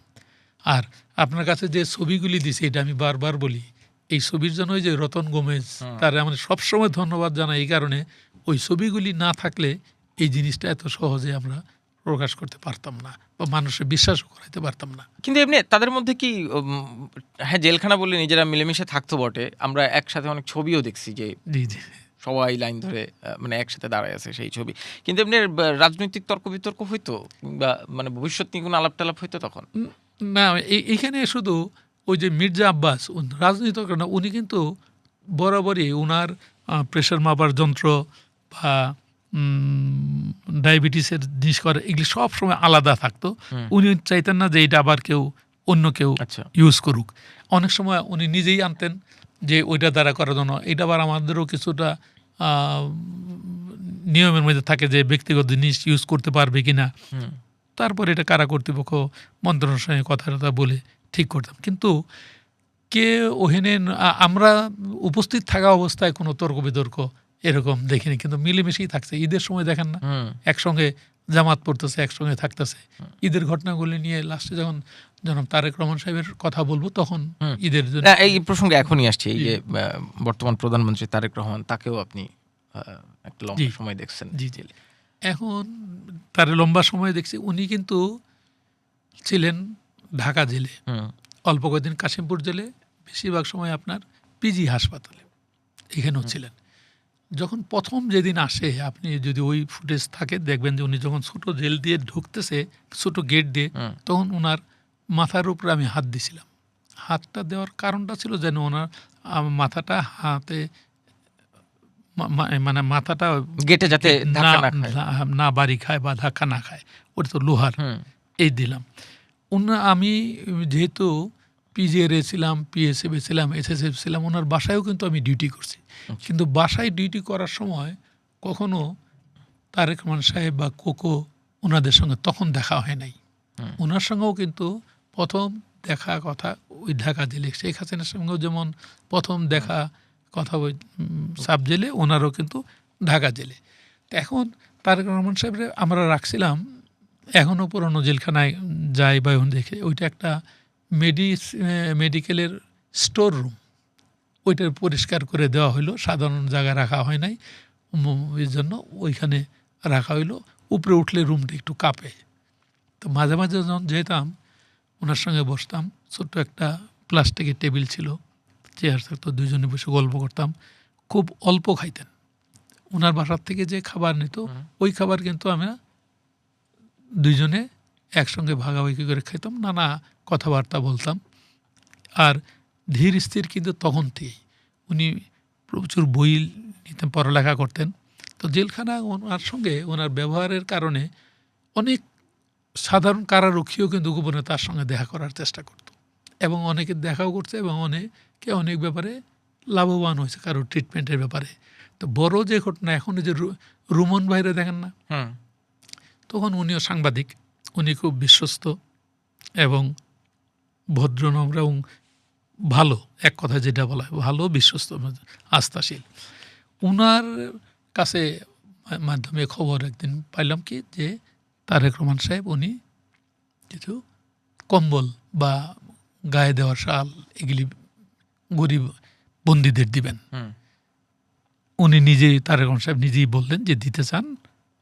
তো আমরাও তখন একটা নিয়ম ছিল যে ডিসি সাহেবের অনুমোদন নিয়ে বা আইজি প্রিজনের অনুমোদন নিয়ে দেওয়া যায়।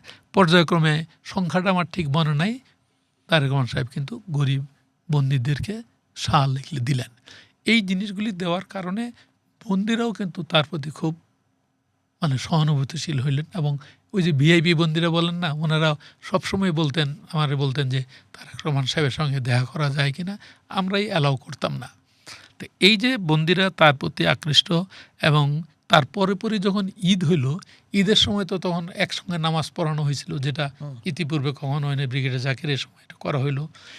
ওইখানেও আমাদের একজন ডেপুটি জেলার ছিল রফিক সাহেব, ওনারা অ্যারেঞ্জমেন্ট করলো কি যে তারেক রহমান সাহেব লাইন ধরে দাঁড়াইছে, আর সামনে দিয়ে সব বন্দীরা লাইন ধরে যেতেছে হাত মিলায় ভাই, যেটা আপনারা বঙ্গভবনে দেখেন। তো এই জিনিসটা কিন্তু আমরা আইনগতভাবে জেলখানায় অ্যালাউ করতে পারি না। যখন আমি শুনলাম, সাথে সাথে যেয়ে ওনাকে নিয়ে আসলাম।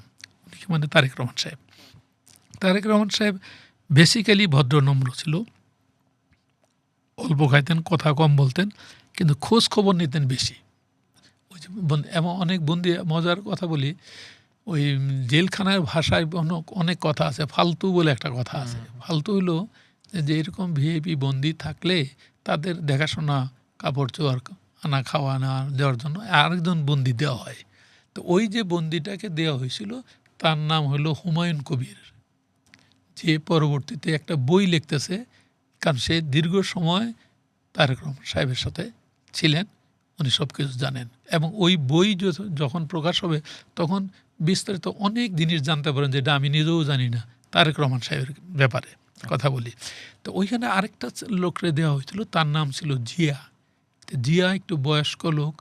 তারেক রহমান সাহেব উনি দেখলেন যে তার বাবার নাম বয়স্ক লোক, উনি আর ওনাকে দিয়ে ওইভাবে কাজ করাইতে চান নাই, নিজে ইতস্তত ফিল করেন।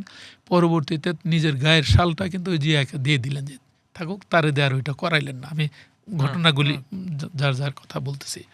তো এখন এই যে বন্দির খোঁজ খবর নেওয়া, কারারক্ষীর খোঁজ খবর নেওয়া, গরিবদের শাল এগুলি দেওয়া, এই জিনিসগুলি কিন্তু জেলখানার মধ্যেই ছিল।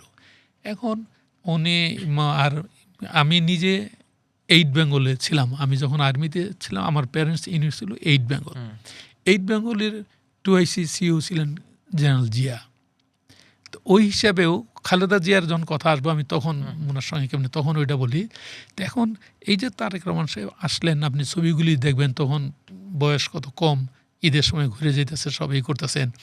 রিমান্ডের যে প্রশ্নগুলি আসে, যা কথা শোনেন, এই রিমান্ডের জিনিসগুলি উনি তো আসলেন সুস্থ মানুষ, কোনো রোগ কিছু নাই, সুস্থ আসলেন।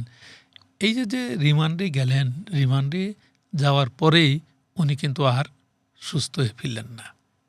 এমন অসুস্থ হইলেন আপনারা নিজেরাই জানেন।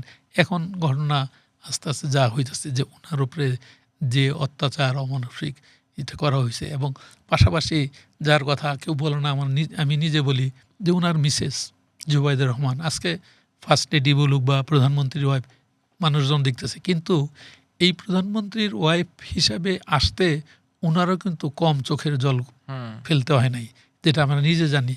আমি ডাক্তার সুরাইবুল ওনার কাছেও শুনছি যে নাকি সে ডাক্তার জুবাইর রহমান উনি নিজ চোখে সে দেখে যেতেন তার হাজব্যান্ডকে এত অসুস্থ, এরকম অবস্থা। এই জিনিসগুলি যে তার মা বেগম খালেদা শাশুড়ি তার কাছে বর্ণনা করতেন, তে নিজেও কান্নাকাটি করতেছেন, শুনে মা হিসাবে উনিও আফসোস করতেছেন, চোখের জল ফেলতেছেন। এই কথাগুলি কিন্তু এত সহজ না যত সহজ আমি বলে যেতেছি। আজকে জুবাইদুর রহমান যত হাসি খুশি দেখতেছেন, এই হাসি খুশির পিছনে বহুত কষ্ট দুঃখ কিন্তু লুকায় আছে। তারেক রহমান কি কখনো তাকে রিমান্ডে নিয়ে যে অত্যাচার করা হতো সেগুলো নিয়ে আলাপ করতো, গল্প করতো? না, খালি একদিন দুঃখ করে আমার বলছিল যে হায়দার সাহেব, ছোট থাকতেই আপনাদেরকে আঙ্কেল বলে ডাকি, আর এখন এই অবস্থায় আরে আমার সাথে এরকম করবে এটা কখনো কল্পনা করিনি। আপনি দেখেন আমার চোখে কিন্তু পানি, কারণ এই জিনিসগুলি এত সহজ না।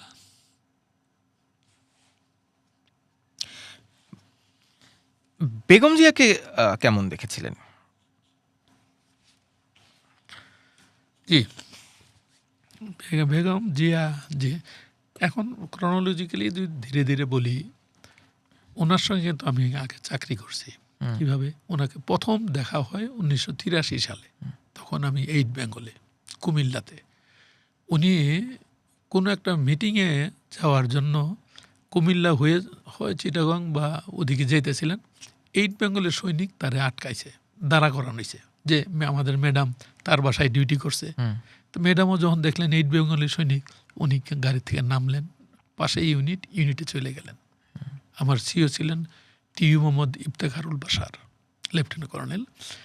তো উনি বসাইলেন, বসানোর পরে কথাবার্তা বলতে আমি তখন ট্রেনিং গ্রাউন্ডে, আমাকে ডেকে আনলেন, ম্যাডামের সঙ্গে পরিচয় করে দিলেন, ম্যাডাম আমাদের নতুন অফিসার সেকেন্ড লেফটেন্যান্ট হায়দার নতুন জয়েন করছেন।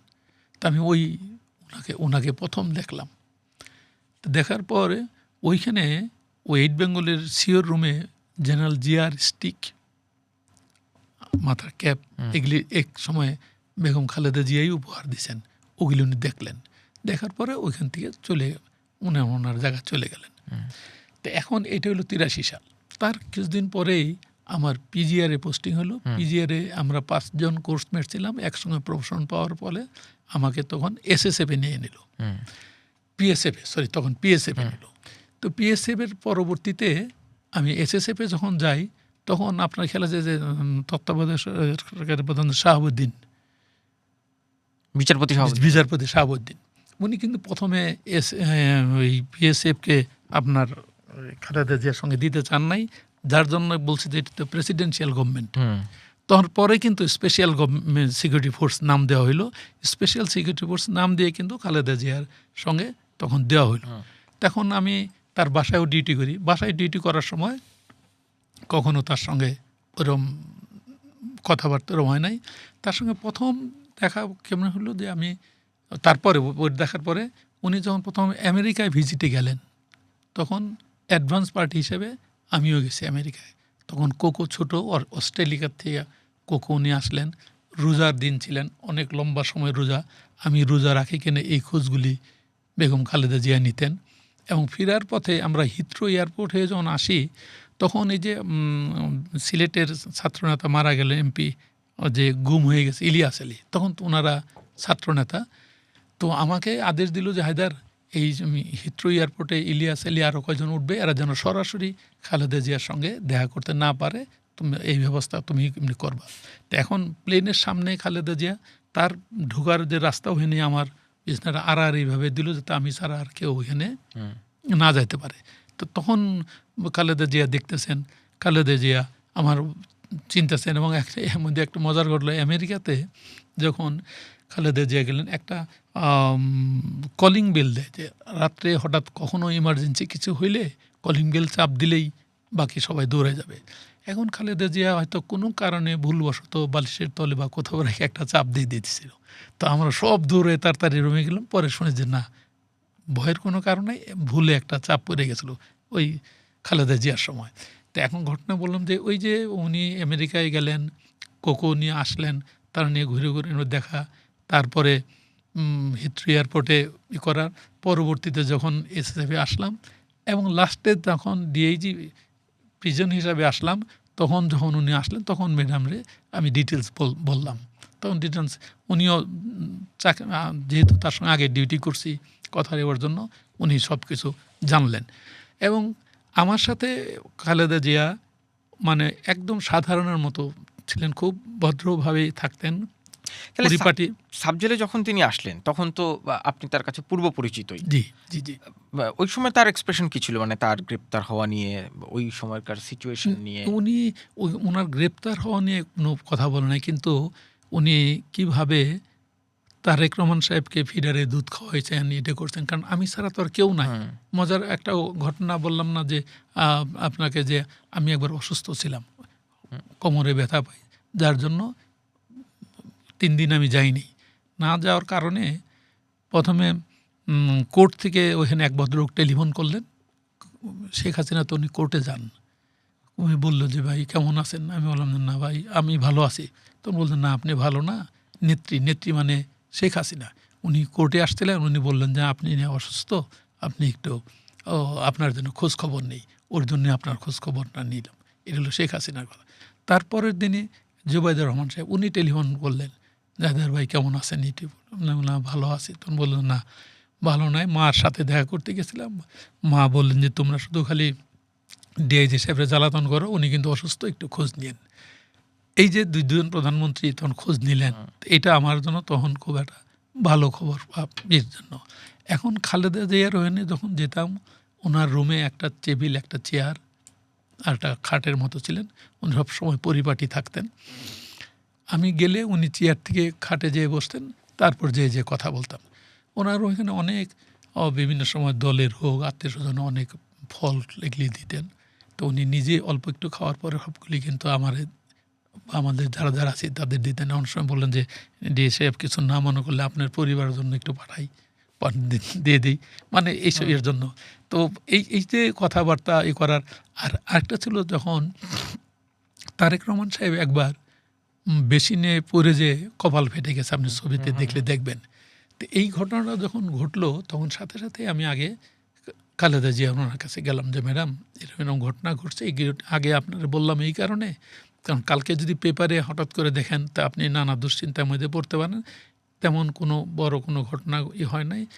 ওনার ওয়াইফ আমরা অ্যালাউ করছি, ওনার ওয়াইফ আজকে দেখা করবেন, কালকে আপনার সাথে এসে বিস্তারিত কথা বলে যাবেন। তখন উনি বললেন যে ঠিক আছে, আর কোনো অসুবিধা নেই। বলার উদ্দেশ্য হলো যাতে খালেদা জিয়া উনি মনোক্ষুণ্ণ না হয় বা মনে কোনো কষ্ট না পায় আগের থেকে বলে দিই। হুট করে তথ্যটা জেনে দুশ্চিন্তাগ্রস্ত না হয়। ওনার যে দেখেন কোকোর কথাও বলি, কারণ এই কথা বলার জন্য কোকোর কিন্তু কোনো ডিভিশন দেওয়া হয় নাই, কোকোরে কোনো ডিভিশন দেওয়া হয় নাই। তো আমি নিজেই বলছিলাম যে ম্যাডাম কোকোর ডিভিশনের জন্য দরকার নাই, বাকিটুকু আমি দেখব নি। তখন ওনারে ওই যে ঈদের যে সেলের মধ্যে রাখা হয়েছিল প্রফেসরদের যে ছোট্ট ছোট্ট ওই রকম 6 সেল বলা হইতো, ওই 6 সেলে রাখা হয়েছিল। তার পাশে 2টা রুম আমি খালি রাখছিলাম যাতে সিকিউরিটির জন্য। ওইখানেই থাকতেন উনি, কারণ ওই রুমের ভিতরেই কিন্তু বাথরুম টাথরুম সব এক ছোট্ট রুমে। পাশে হলো 5 ফিট বা 7 ফিট, লম্বা হলো 9 ফিট। এইটা রুমের বাথরুম টাথরুম সব। তো পাশে রুম খালি থাকার কারণে 2টা খালি করে দিতে, এক রুমে উনি খাইতেন, আরেকটাতে কাপড় চোপড় রাখতেন, আরেকটাতে উনি থাকতেন। যার জন্য ব্যারিস্টার অসীম একজন আছেন আপনার বিএনপির অসীম ছিলেন, উনি ম্যাডামকে বলছিলেন যে তার ডিভিশনের ব্যাপারে, কোকোর ডিভিশনের ব্যাপারে। ম্যাডাম বলছেন না, কোকোর ডিভিশনের দরকার নেই, ডিএসি সাহেব দেখবেন।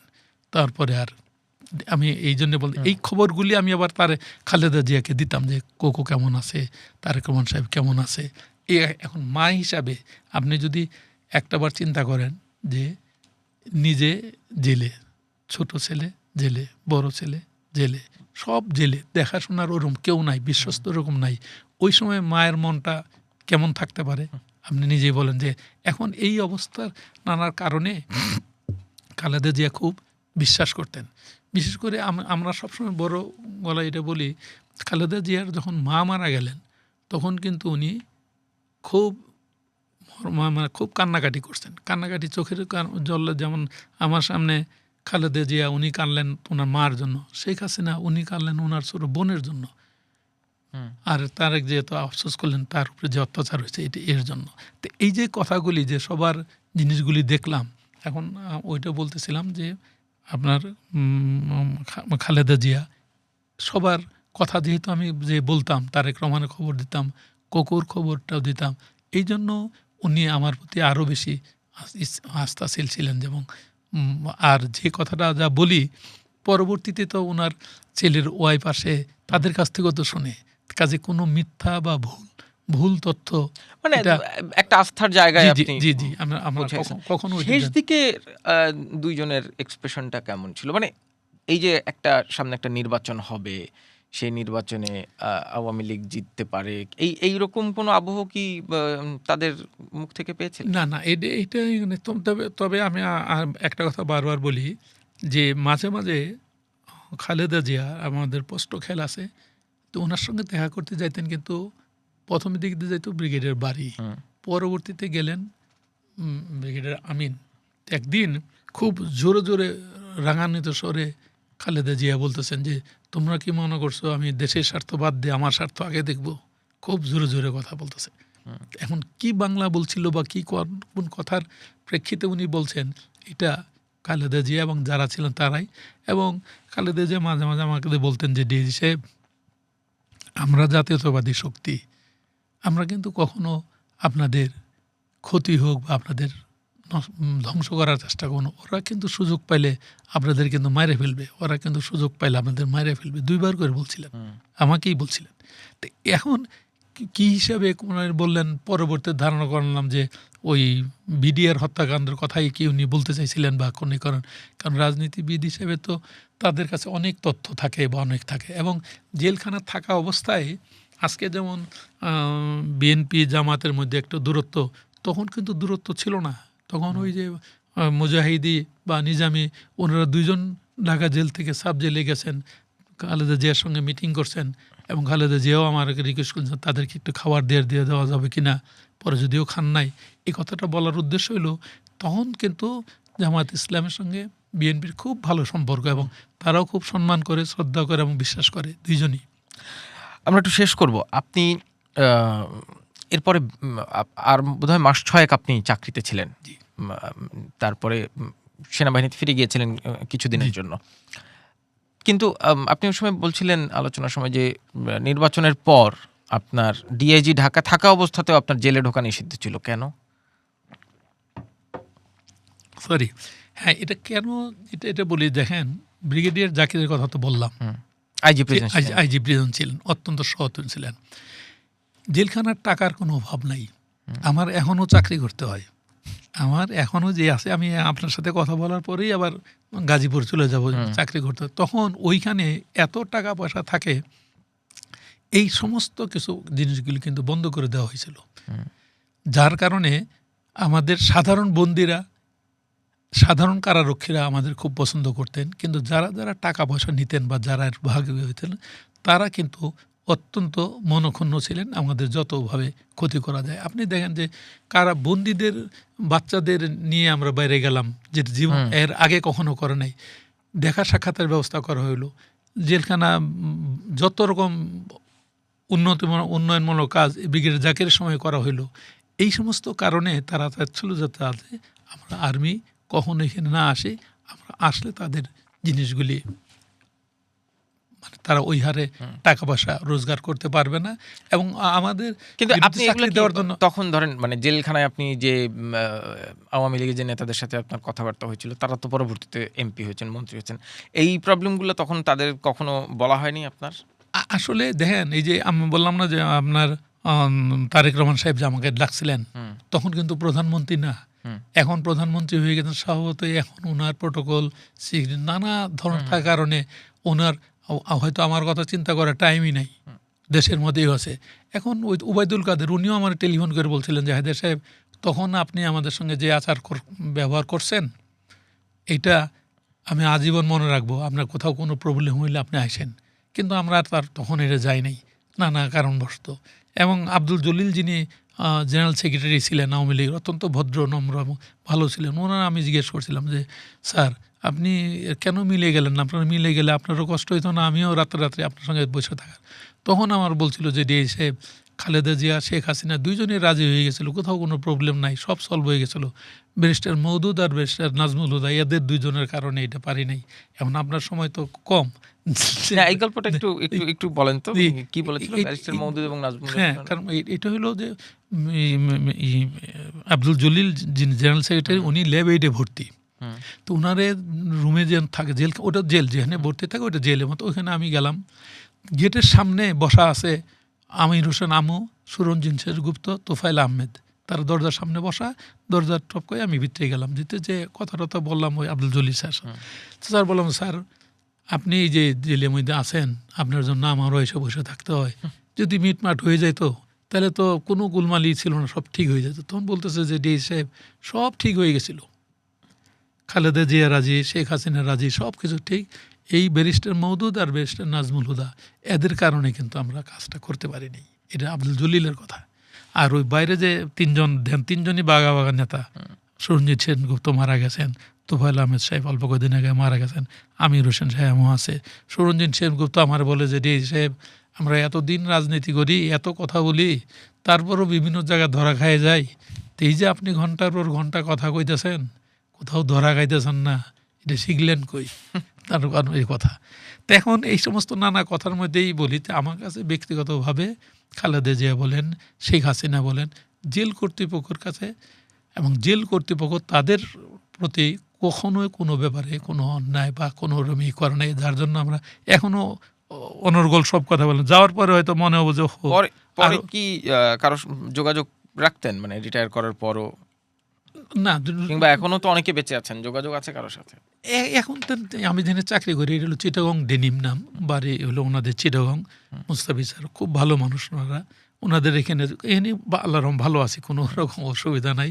তবে এতদিন চাকরি এখানেও 7 বছর হয়ে গেলো, তার আগে বিল ট্রেডে চাকরি করছি, ওইখানে 9 বছর, আর্মিতে 27 বছর।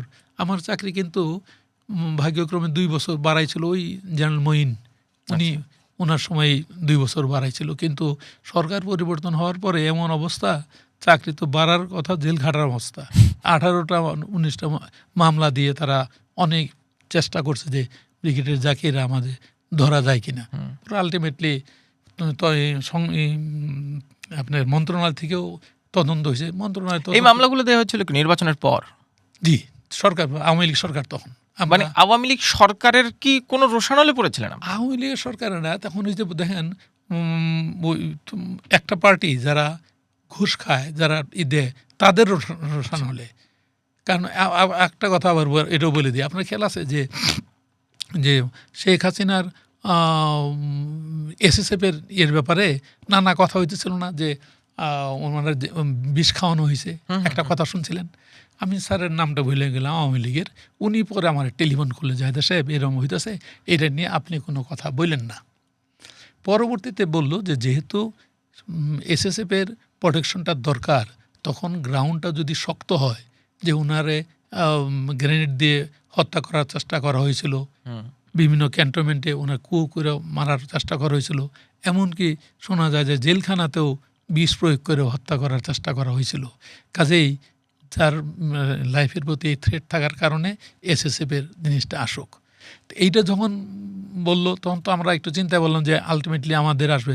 আপনাদের সাংবাদিক নামটা ভুলে গেলাম, খুব ভালো, সে তখন একজন যে প্রশ্ন করছিল, আচ্ছা শেখ হাসিনার খাবার ওনার যে আসেন, এই খাবার তো টেস্ট করে ডাক্তার, ওই ডাক্তারকেই তো আবার প্রধানমন্ত্রীর দপ্তরে পোস্টিং দিয়ে নিয়ে যাওয়া হয়েছে। তখন আমার বলতে জাহেদ সাহেব, এটা আপনি কোনো কথা বলেন না, এটা অন্য পারপাস যেটা হোক, কিন্তু কারোর সাথে ব্যক্তিগত কোনো ঝগড়া মনোমালিন্য এটা কেউ কিন্তু আমারও বলে নাই, আর আমাদেরও জানা মতে নাই।